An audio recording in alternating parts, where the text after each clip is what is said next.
Ya, Assalamualaikum warahmatullahi wabarakatuh. Waalaikumsalam warahmatullahi wabarakatuh. Salam sejahtera bagi kita semua. Om Swastiastu, Namo Buddhaya, salam kebajikan.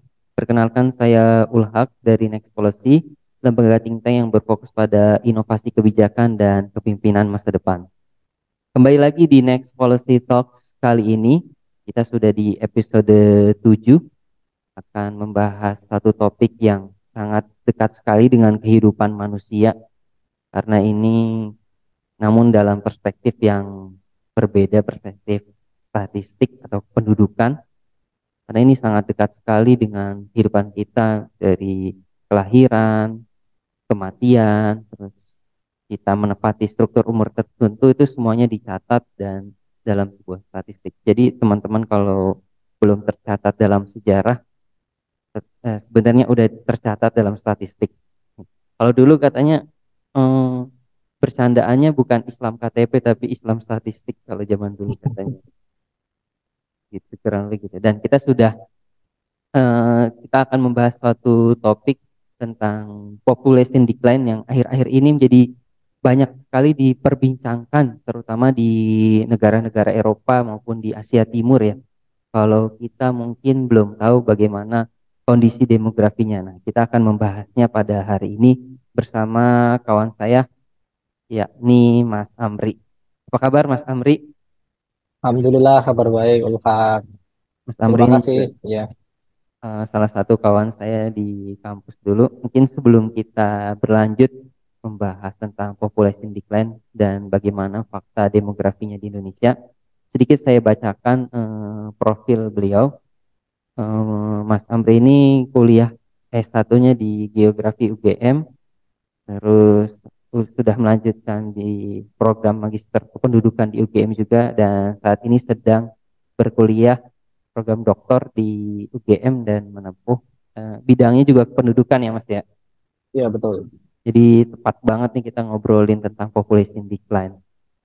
Nah, mungkin sebelum kita lebih lanjut ya tentang population decline, pastinya ada peristiwa sebelumnya ya. Kan orang mengenalnya ada population decline, shrinking population, depopulation dan lain-lainnya yang kalau dari bahasa decline, shrinking, depopulation berarti kan ada penurunan populasi. Pasti ada peristiwa sebelum-sebelumnya yang mengikutinya gitu. Bagaimana kira-kira? Silakan Mas Amri mungkin. Oke, ya. Terima kasih atas waktu ya dan kesempatannya, Mas Ulfa. Jadi benar banget ya, kita teman-teman di era modern sekarang itu banyak sekali negara yang menghadapi bencana demografi ya. Bencana demografi itu bukan berarti kemudian kita hanya melihat dari sisi apa namanya eh, struktur umurnya di mana banyak penduduk tua, tapi juga melihat tren baru yaitu terjadinya penurunan jumlah penduduk di beberapa negara. Tadi udah disebut sama Mas Ulhak di sebagian negara Eropa Timur, ya kan, kemudian ada Jepang, Korea, itu menghadapi permasalahan yang sama yaitu jumlah penduduknya itu terus mengalami penurunan.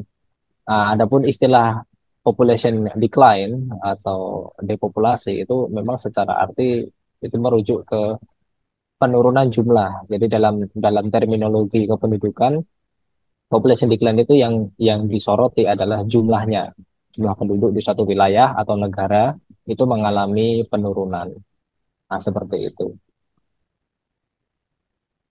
Tentang penurunan ya. Berarti kalau misalnya kayak baby boomer, terus bonus demografi itu kan juga kayak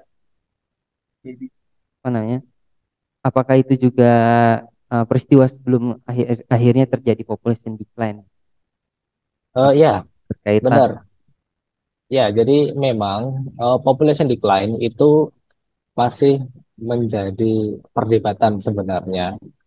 Apakah ketika transisi demografi sudah suatu wilayah itu sudah mencapai akhir dari fase keempat, itu kemudian mereka akan mengalami population decline, ya, atau justru tidak, atau justru penduduknya terus bertambah. Nah, ini kan masih menjadi perdebatan. Nanti saya akan share screen terkait dengan itu, bagaimana apa namanya transisi demografi dari suatu wilayah itu mengalami perkembangan seperti itu. Nah, kalau terkait dengan baby boomers dan sebagainya itu memang iya, terutama untuk negara-negara yang mengalami krisis populasi pada masa fase Perang Dunia Kedua. Nah, nanti setelah Perang Dunia Kedua itu terjadi ledakan penduduk Hmm. hampir di seluruh dunia ya, termasuk di Indonesia. Nanti Iya. ada itu grafiknya seperti itu. Jadi memang kalau ditanya apakah dia termasuk dalam apa namanya fase sebelum terjadinya population decline, jawabannya adalah iya, itu adalah bagian daripada itu.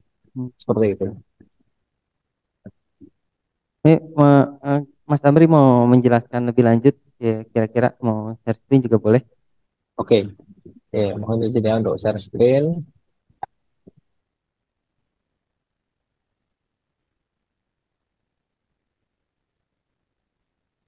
Oke, apakah sudah muncul?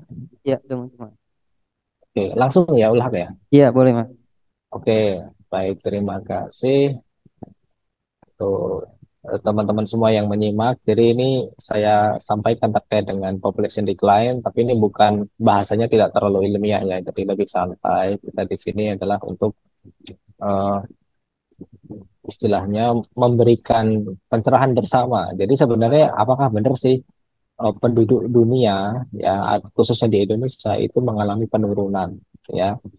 Oke, dan ini relate sekali dengan diskusi kita siang hari ini, population decline, bagaimana fakta demografi di Indonesia. Oke, sebelum saya jelaskan apa itu population decline, ya lebih jauh, ini saya ingin tampilkan ada beberapa berita yang sempat heboh, sempat booming beberapa waktu yang lalu. Nah, ini dia. Elon Musk thinks the population will collapse. Ya, jadi Elon Musk itu berpikir bahwa penduduk dunia itu mengalami penurunan ya, pengurangan yang sangat signifikan atau ekstrim. Dan ini ternyata hanya sebuah sebuah opini yang sebenarnya belum terbukti. Makanya kemudian ada kalimat di judul berita berikutnya, demographer say it is not happening. Nah, ini menarik sekali kan. Oke, karena yang ngomong seorang Elon Musk, akhirnya apa? Ini menjadi rame gitu kan. Akhirnya heboh gitu. Iya benar. Ya, Kayak benar kan? Max udah ngomong apa udah. Iya, Iya. betul. Karena followers beliau kan luar biasa banyak itu ya. Oke, nah kemudian ada ternyata ini bukan satu-satunya berita yang heboh. Ini di Agustus tahun lalu. Ini ada berita kedua. Nah, ini lebih lebih bahasanya lebih serem lagi nih. Earth is kinda running out of people. Jadi bumi itu akan kehabisan manusia, akan kehabisan penduduk. Nah, benarkah seperti itu? Nah, nanti kita bisa diskusikan lebih jauh. Tapi ini judulnya udah bombastis nih, menarik orang untuk baca kan begitu. Iya. Sekaligus Pak ya. kalau orang-orang yang belum pernah belajar demografi mungkin akan ketakutan. Yang bener nih, jangan-jangan kiamat nih dan sebagainya. Oke. Nah, ini ada yang ketiga nih, the great people shortage is coming ya, and it is going to cause global economic chaos. Nah, intinya ada prediksi bahwa orang-orang pintar cenderung eh, apa namanya akan habis karena apa orang-orang yang punya kualitas SDM tinggi cenderung anaknya sedikit, sedangkan orang-orang yang mohon maaf termarginalkan itu cenderung anaknya banyak. Nah, ada stigma seperti itu. Nah, apakah itu benar secara empiris? Nah, itu perlu kajian lebih jauh sebenarnya. Tapi berita ini juga sudah menghebohkan karena bisa dibayangkan kalau orang-orang hebat, para ahli, para ilmuwan itu tidak mau punya anak gitu kan. Penerusnya siapa kan gitu. Nah, ini menjadi kemudian heboh ya. Nah, yang keempat, ini dia. Ada beberapa negara yang sudah mengalami population decline. Ya. Ini memang benar sudah ada. Tadi saya sudah sebutkan tadi Jepang, kemudian ada beberapa negara di Eropa Timur ya Jerman, kemudian ada Amerika sebenarnya juga udah mulai turun ya seperti itu. Dan sebenarnya ada Cina ya, Cina itu juga TFR-nya udah mulai rendah ya di bawah 2. Nah, seperti itu.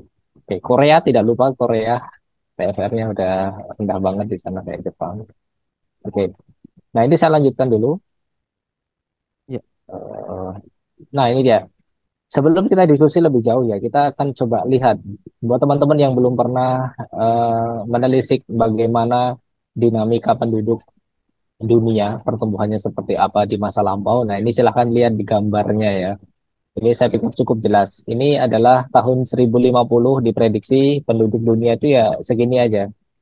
ya nggak nyampe 1 miliar ya, jadi sedikit sekali. Dan ini bertahan selama berapa ini, beberapa abad, ya kan? Oke, dia berjalan terus. Nah, terus ada di titik ini mulai meledak. Apa yang terjadi di tahun 1800-an? Ini adalah revolusi industri. Ketika kemudian ditemukannya berbagai macam teknologi, terutama ditemukannya eh, antibiotik, ya.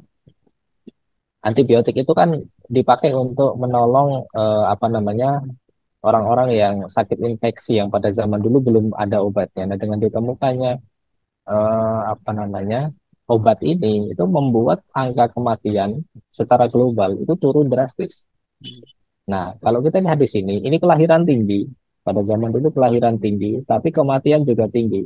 Dan ini bertahan selama beberapa abad. Nah, kemudian setelah ditemukannya antibiotik, kelahiran masih tinggi, tapi kematian turun. Apa yang terjadi? Terjadilah ledakan penduduk. Jadi terus akan naik, naik, naik sampai sekarang ya, 2023. Oke. Nah, pertanyaannya adalah berapa sekarang jumlah penduduk dunia? Nah, ini saya screenshot kemarin ini. Itu 8 miliar sekian penduduk dunia, luar biasa. Kapan penduduk dunia mencapai 8 miliar? Itu adalah November 2022. Jadi itu sudah berjalan berapa bulan ini. Oke. Nah, ini saya berikan sedikit gambaran bahwa eh, sebelum eranya Napoleon, ya, itu bumi itu hanya dihuni kurang dari 1 miliar orang, ya kan? Tapi setelah Perang Dunia Kedua, ya, ini kemudian terjadi pertambahan yang luar biasa banyak. Terjadi pertambahan berapa? 1 miliar setiap 12 sampai 15 tahun. Dan ini wow, ya luar biasa ini terjadi ledakan penduduk ya setelah Perang Dunia Kedua. Dan memang pada saat itu memang terjadi krisis penduduk ya. Memang butuh generasi penerus ya seperti itu. Anaknya pada banyak. Kemudian setelah tadi kita melihat sejarah, sekarang kita memprediksi masa depan. Nah, ini ya. Eh, Oke, proyeksi yang saya ambil ini adalah dari UN ya. Dari UN memprediksi populasi penduduk dunia sampai tahun 2100 ya. Dengan asumsi proyeksi kelahiran rendah ya, fertility-nya rendah. Oke, nah kalau dengan asumsi itu maka di tahun 2100 diprediksi jumlah penduduk dunia itu adalah 3 miliar lebih sedikit. Ini poinnya. Artinya apa? Kalau kondisi fertilitas hari ini ya di dunia rata-rata itu tidak mengalami perubahan, tetap tetap rendah dan semakin rendah, maka di tahun 2100 ini pasti akan turun. Hmm. Ya, berkurang sekitar 3 miliar. 3 miliar lebih sedikit. Ini kalau kita lihat grafiknya ini kan dia naik sampai di sini, ya kan? Kita ada di sini di 2022. Nah, ini kemudian eh, naik ke puncak sekitar tahun 2050-an, kemudian mulai mengalami penurunan sampai di 2100. Tapi ini skenario kalau kelahirannya rendah. Bagaimana kalau kemudian start dari poin ini ternyata kelahirannya itu tinggi? Maka yang terjadi adalah skenario yang satunya, penduduk dunia akan terus bertambah secara masif. Nah, ini dia. Oke. Nah, penjelasan terkait dengan ini nanti akan lebih lebih clear lagi eh, di penjelasan tentang transisi demografi. Oke. Nah, ini dia. Demographic Transition Model. Oke, siapa yang sudah pernah belajar tentang ini tentunya tidak asing lagi kan dengan model ini. Oke. Ini adalah gambar yang menurut saya bagus. Kenapa? Karena setiap fase di sini ada penjelasan apa namanya indikatornya, ciri-cirinya setiap fase dan ada contoh bagaimana bentuk piramidanya. Oke. Nah, buat teman-teman yang apa namanya baru lihat ini model yang mudah dipahami. Ya. Oke, jadi sebenarnya dalam transisi demografi itu ada 5 fase. Ada 5 fase. Fase pertama itu adalah ketika penduduk itu dalam situasi yang kelahirannya itu tinggi, tapi kematian juga tinggi. Makanya di sini landai, ya, pertumbuhannya landai. Tadi di awal kan secara historis kita udah lihat ya tadi dia landai selama beberapa abad dan begitu. Nah, Kemudian bentuk piramida penduduk seperti apa? Ketika kelahiran tinggi, maka di bagian bawah ini bayi, anak-anak, balita itu banyak ya, makanya grafiknya dia memanjang, gemuk di bawah. Kematian tinggi berarti di atas ini lansianya sedikit. Nah, ini adalah fase pertama. Kalau di zaman sekarang ada nggak contoh negaranya? Ada, negara-negara miskin di Afrika itu masih kalau kita Seperti ini lihat ya. apa namanya, ada itu yang masih bentuk piramidanya seperti ini. Seperti ini Mas, ya. Kemudian eh, masuk ke fase kedua. Ya, nah, tadi setelah revolusi industri, ya tingkat kelahiran tinggi, tapi kemudian angka kematian mengalami penurunan secara ekstrim, ya. Ditemukannya obat-obatan medis dan sebagainya itu mengurangi angka kematian secara masif. Ya. Akhirnya apa yang terjadi? Penduduk ini mengalami peningkatan secara jumlah. Ya, ini eh, sangat jelas sekali seperti ini. Nah, kemudian piramida penduduknya juga akan bergeser. Yang tadinya bentuknya seperti ini, dia akan bergeser menjadi seperti ini. Ya, jadi sudah mulai ada penurunan angka kematian. Oke, ini yang menyebabkan banyak penduduk yang survive ya dari penyakit dan sebagainya. Oke. Nah, kemudian masuk ke fase ketiga di suatu wilayah atau negara itu, ketika kemudian ada intervensi terhadap aspek fertilitas atau kelahiran. Ketika kelahirannya sudah mulai menurun, ya, sementara angka kematian juga sudah mulai apa namanya turun walaupun dia melambat penurunannya, maka kemudian eh, angka pertumbuhannya itu juga mengalami perlambatan. Makanya di sini agak sedikit melengkung ya dibandingkan dengan ini dia ekstrim naik lanjut, kemudian di sini sudah mulai agak ya mengalami perlambatan pertumbuhan penduduk. Nah, ini dia fase ketiga. Maka bentuk piramida penduduknya akan seperti ini. Oke. Nah, kemudian setelah itu lanjut ke fase keempat. Transisi demografi yang keempat itu ketika angka eh, kelahiran ini benar-benar sudah rendah, angka kematiannya juga sudah rendah. Ini di negara-negara maju. Ya, negara-negara maju itu sudah mulai mengalami fase keempat itu. Ya, dan kalau sekarang banyak sih negara maju yang bahkan sudah lewat ini fasenya, udah masuk ke fase kelima ya. Oke.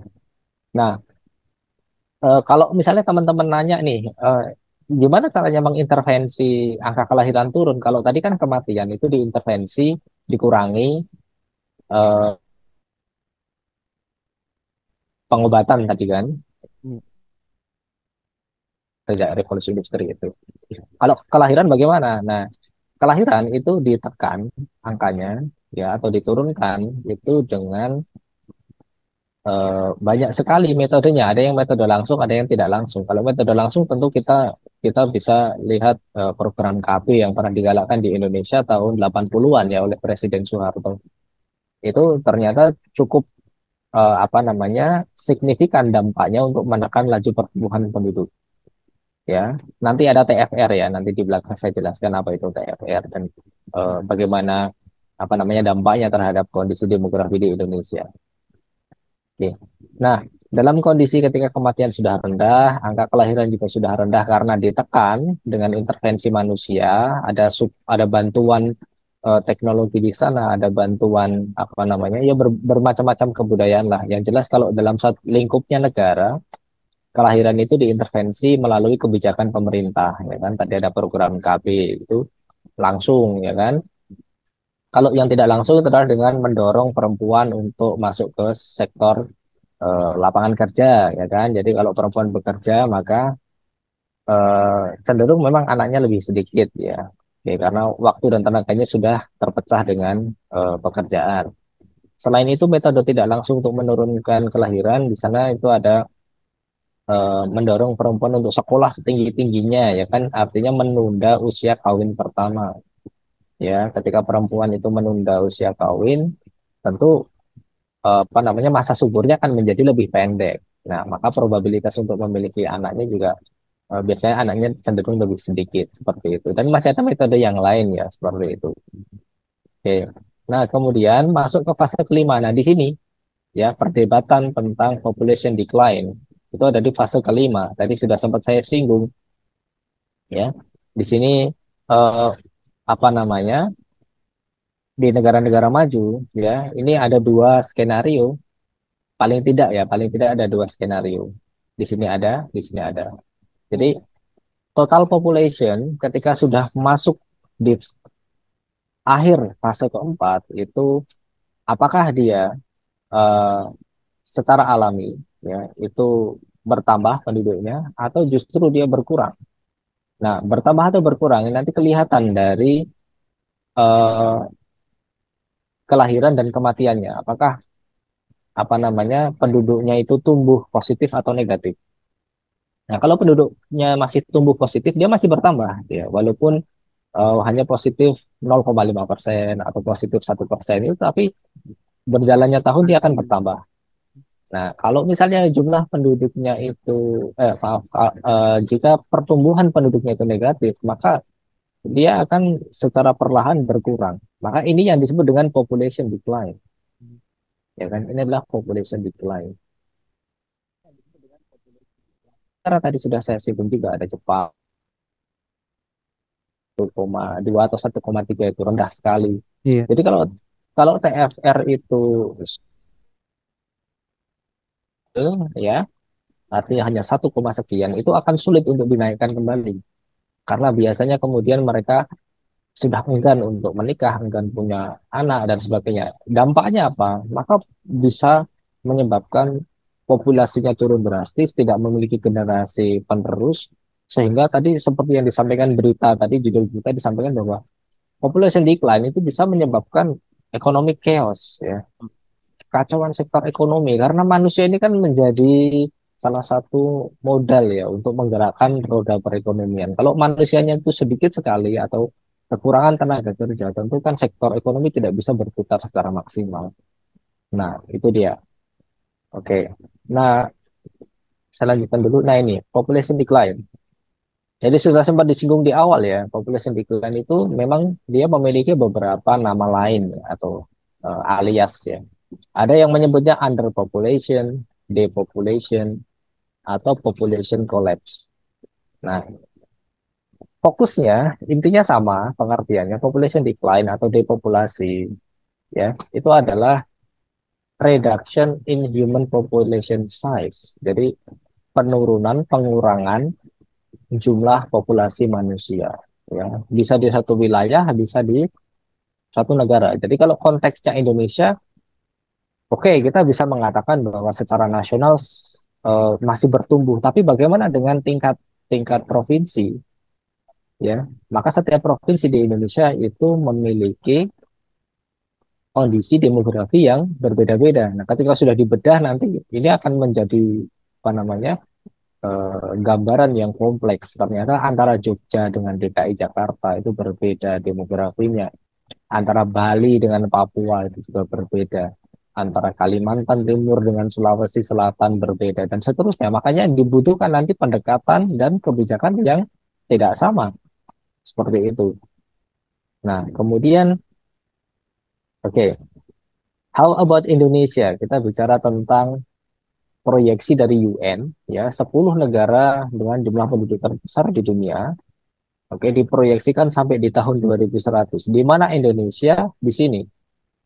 Nah, dari diagram Batang ini kelihatan tahun 2022 jumlah penduduk Indonesia 275, kemudian diproyeksikan akan bertambah menjadi 317 di tahun 2050, tapi kemudian akan turun di tahun 2100 menjadi 297. Kalau kita cermati angka ini, ya, ini sudah disalib ya, sudah kalah jauh dibandingkan dengan Pakistan dan Nigeria. Maka nanti sekitar tahun 2040 ya, plus minus 2040 itu Indonesia sudah tidak lagi masuk di empat besar. Indonesia sudah tergeser oleh Pakistan dan Nigeria, ya, seperti itu. Sementara kalau kita lihat di sini Rusia, ya, Rusia negara sebesar itu, luas wilayah yang seluas itu, ternyata jumlah penduduknya itu terus turun, ya, bisa dibayangkan ya. Maka akan banyak sekali kekosongan-kekosongan di negara itu. Ini kalau ngomongin Rusia jadi ingat Gary, ini cocok dia berarti ya. Ya betul, Tinggal di sana. dia tinggal di sana, benar. Ya betul. Dan makanya kemudian ada beberapa negara yang memberikan stimulasi kepada penduduknya untuk mau menikah dan punya anak. Ya, salah satunya Rusia. Rusia itu saya pernah dengar beberapa tahun yang lalu mereka kemudian mencanangkan program memberikan apa ya subsidi untuk pasangan suami istri yang mau memiliki anak ya. Kalau anak pertama subsidinya sekian per tahun, anak kedua subsidi sekian per tahun. Dan kebijakan yang sama sekarang ditiru Jepang. Di Jepang juga kan anak anak pertama nanti disubsidi negara sekian, anak kedua sekian. Oke. Nah, Cina, sekarang kita bicara tentang Cina. Iya. Ini ekstrim sekali ya. Betul, ini ekstrim sekali. Karena apa? Kebijakan one child policy itu sudah dicabut sebenarnya tahun 2015. Karena implikasinya apa? Tingkat persaingan itu sangat tinggi di sana. Untuk sekolah, masuk universitas, mencari kerja, itu luar biasa ketat persaingan di Cina itu. Akhirnya orang menjadi sudah terlanjur malas dan takut untuk punya anak. Ya, ini akhirnya apa? Bayangkan ini terlalu jauh ya, jomplang ya. Ini ekstrim sekali perbedaannya dari 1,3 menjadi hanya 771 ini. Tapi ini adalah proyeksi. Nanti kita lihat ke depan apakah ini akan terjadi atau tidak. Ya, tapi kalau melihat tren dari yang sudah-sudah, ini memang akurasinya kan cukup tinggi kalau punyanya UN ya. Iya. Oke, dan ini menjadi refleksi bagi kita. Indonesia mau seperti apa? Mau ikut-ikutan turun atau mau diintervensi agar ini tidak terjadi. Jadi ya dia tetap tetap naik. Oke. Nah, saya lanjutkan dulu. Nah, sekarang kita bicara tentang total fertility rate ya. Oke. Apa itu total fertility rate bagi teman-teman yang belum pernah belajar tentang TFR? Ya, jadi total fertility rate itu intinya adalah rata-rata jumlah anak yang dilahirkan oleh seorang wanita di masa suburnya. Ya, oke. Jadi itu adalah indikator untuk melihat berapa sebenarnya tingkat kelahiran di suatu negara atau wilayah.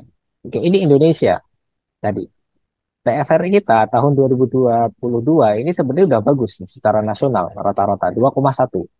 2,1 ini angka sakral ya kalau TFR itu. Ini adalah eh, menandakan penduduk itu sudah tumbuh seimbang 2,1 ya kan? Tapi kok diproyeksikan ini malah turun di 2050, turun lagi di 2100. Tapi ini nasional, ya kan ini nasional. Kalau kita bedah per provinsi, ya ada beberapa provinsi di Indonesia yang hari ini itu bahkan TFR-nya sudah di bawah 2,0. Wah, dari Artinya mana? sudah ada 1, sekian. Di Jogja itu DIY itu sudah di bawah 2,0, ya kan? Kemudian di mana lagi? Ada beberapa provinsi saya tidak hafal ya semuanya. Ya, dan ini sudah menjadi warning sebenarnya buat Indonesia, ya kan? Sementara kita memiliki negara yang seluas ini, ya kan? Sumber daya yang semelimpah ini. Bayangkan kalau kemudian ini penduduknya drop, gitu kan? Padahal selama ini kita itu selalu ditakut-takuti, atau bukan ditakut-takuti, ya, istilahnya apa? Kita selalu di apa namanya? Digembar-gemborkan bahwa penduduk kita tuh sudah terlalu banyak, penduduk kita sudah terlalu padat, gitu kan? Ya, iya bener, padat. Kenapa? Semuanya ngumpul di Jawa gitu kan. Heeh.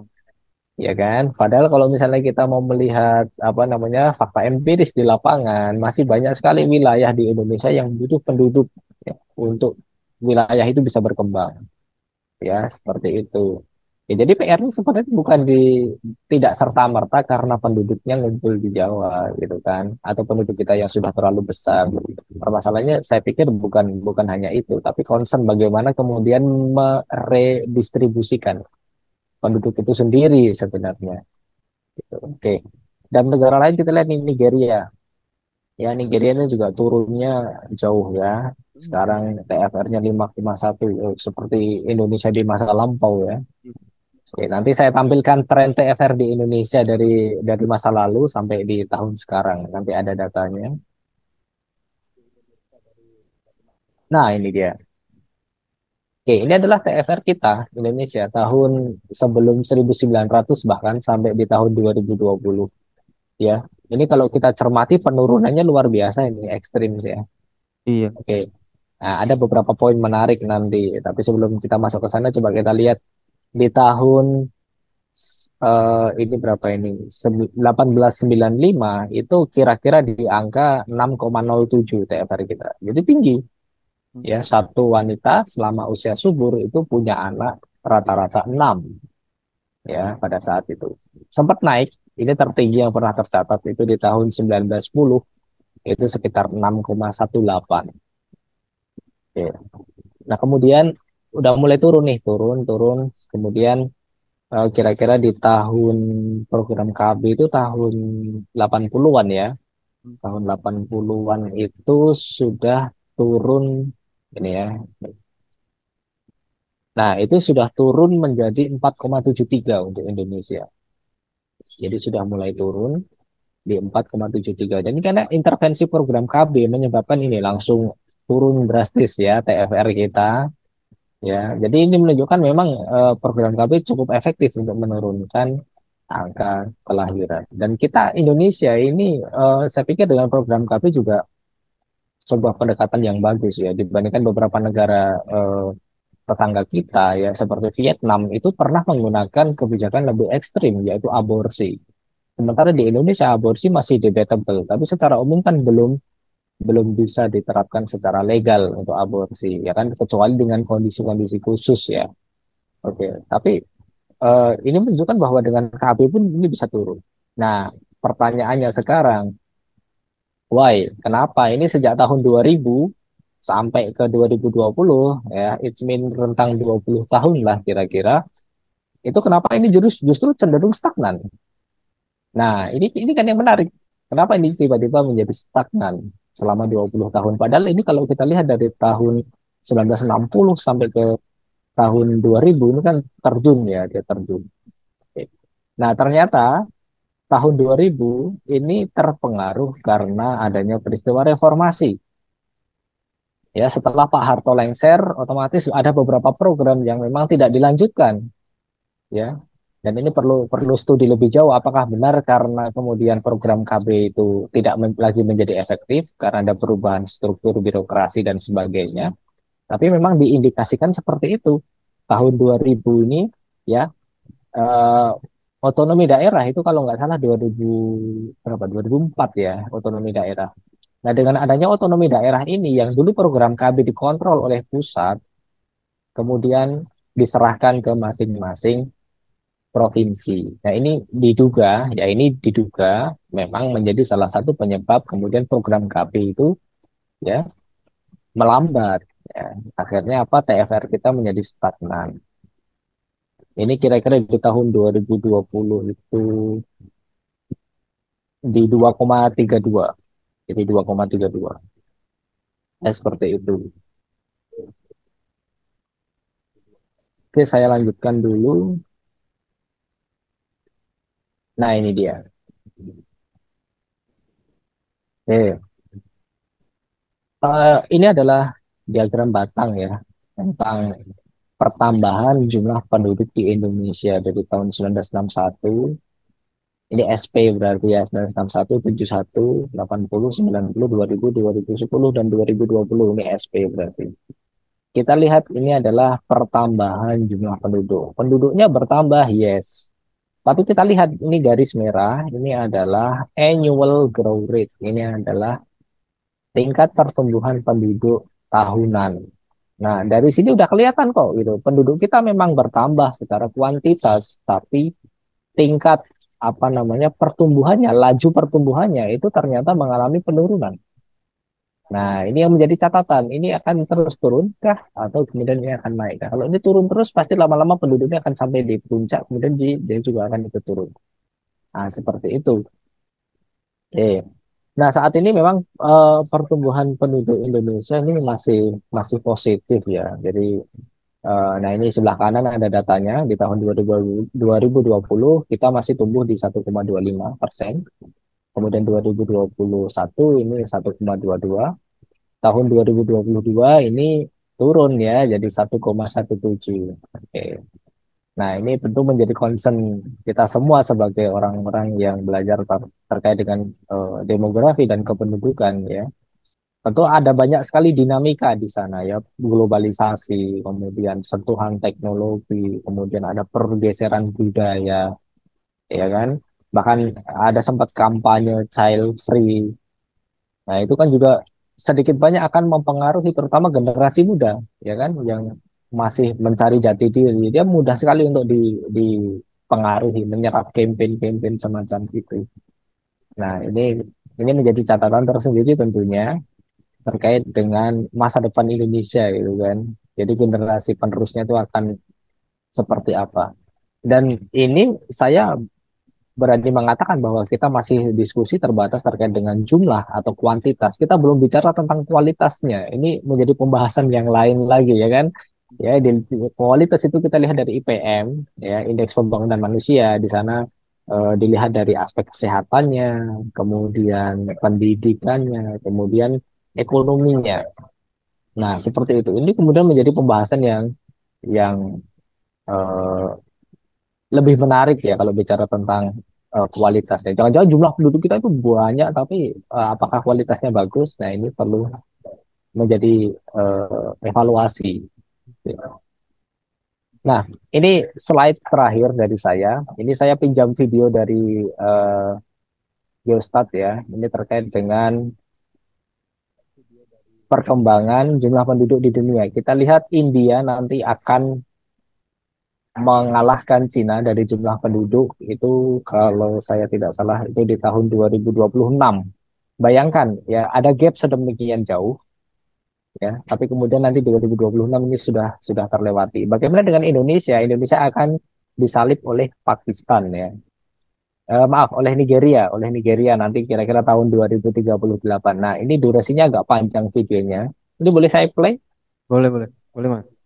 Oke, ini durasinya 8 menit. Boleh, boleh. Boleh.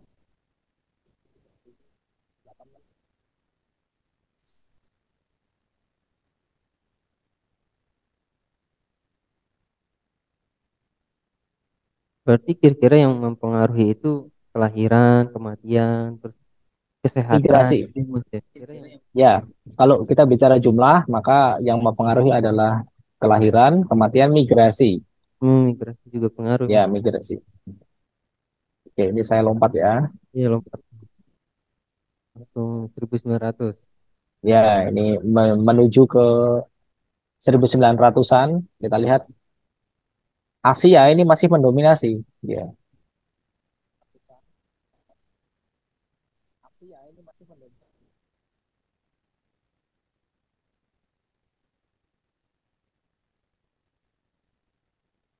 Nah, kita lihat Jepang.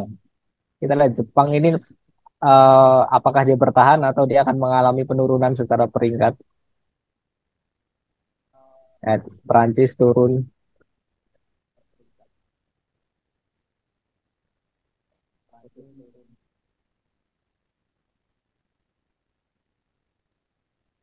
Oke, barangkali akan saya skip ya, Iya. kira-kira sampai ke sini. Nah, ini udah masuk di 1900-an. Indonesia udah tahu-tahu udah ada di Naik. bawah Jepang ini. Oke, Perang Dunia Kedua itu kira-kira di tahun ini Perang Dunia Pertama, 1924, 1925. Oke, Jerman turun.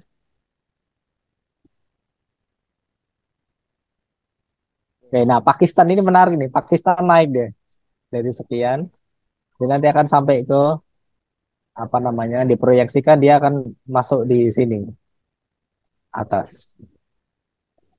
Udah Perang Dunia Kedua, Mas ya. Nah, betul. Ini Perang Dunia Kedua. Nah, Indonesia langsung naik Mm. menggeser Jerman.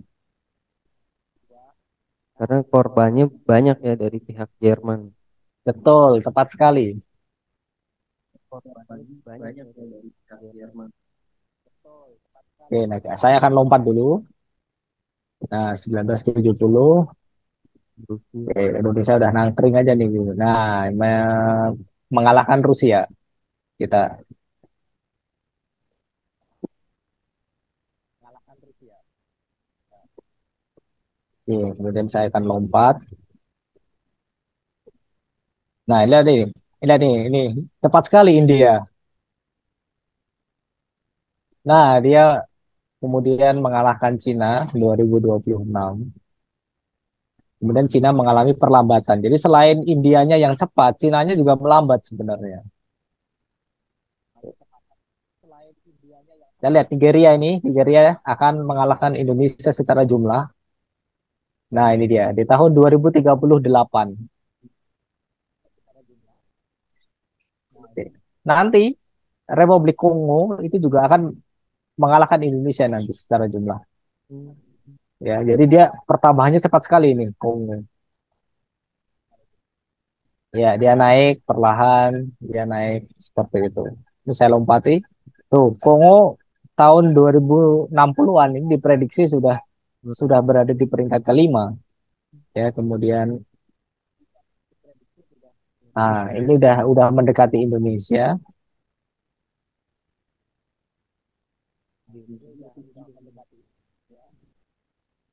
Tuh, 2087 Indonesia dikalahkan oleh Kongo ya. Yang menarik ini Ethiopia dan Tanzania ini juga terus bertambah ini. Negara-negara dari Afrika. Negara Afrika mungkin. Ini Betul, negara dari Afrika. Eropanya aja cuma Rusia doang ya. Ya betul, hanya Rusia. Yang lain kemudian dia nanti akan mengalami penurunan ya secara masif. Oke, global stat ya. Oke, itu menjadi akhir dari eh, presentasi saya. Share screen-nya. Waktunya saya kembalikan ke Mas Ulhak. Terima Iya. kasih. Boleh di close dulu share screen-nya, Mas Amri. Oh ya, oke. Makasih Mas Amri atas sharingnya ya. Ini menarik banget, banyak hal yang bisa dieksplor ya. Mungkin perlu podcast berikutnya ini. Gak cukup satu kalau ngebahas kayak gini ya. Betul. Banyak sekali. Kita belum apa? Mungkin sedikit Mas Amri sebelum sebagai penutup. Kan Indonesia eh, memiliki potensi juga kah terhadap population decline, dan kira-kira faktor apa yang mempengaruhinya nanti? Oke, ya pertanyaan yang sangat bagus ya. Jadi ini dari sedikit yang saya tahu, kalau melihat tren yang terjadi di Indonesia sekarang, sangat mungkin Indonesia itu akan mengalami population decline. Sangat mungkin. Kenapa? Karena aspek apa ya, teknologi ini menurut saya banyak sekali berpengaruh ya. Karena anak-anak muda sekarang itu sudah mulai apa ya, sadarlah bahwa punya banyak anak itu memiliki tanggung jawab yang besar.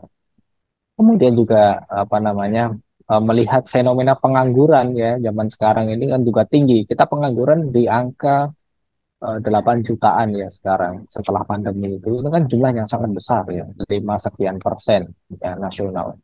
Itu baru pengangguran terbuka, belum bicara setengah pengangguran. Artinya apa? Secara ekonomi ada loh penduduk kita angkatan kerja usia produktif yang memang secara ekonomi itu masih mungkin tanda kutip memprihatinkan. Nah, maka kemudian mereka punya kesadaran untuk mungkin menunda menikah, atau kalaupun menikah mungkin mereka memilih untuk child free, tidak memiliki anak. Kalaupun mereka punya anak, mungkin juga akan sangat dibatasi, 1 sampai 2 cukup, seperti itu.